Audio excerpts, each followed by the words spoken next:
Now, you've often said that democracy isn't a spectator sport, which a lot of people think it is. Can you talk about why civic participation matters, especially now in 2025, heading into 2026?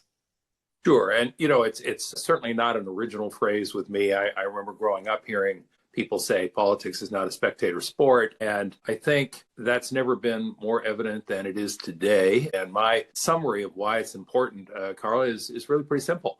When good people walk away, the bad guys win. And, different folks will have different points of view about who's on the right side and who's on the wrong side. But I think if any of us should ask ourselves what happens when the good guys, as we define them, walk away, the answer is decisions get made by other folks, and they're not always going to be to your liking. In fact, you may remember the first question I asked at your Indivisible meeting some months ago was, how many people in the room have good values? And everybody raised their hand.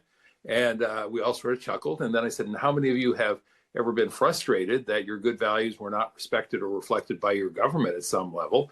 And unfortunately, everybody raised their hand. And that's why we do 13 tips, is so that people who feel like they've got good values, they've got a point of view that needs to be heard, can be more effective as advocates in getting that heard at every level of government,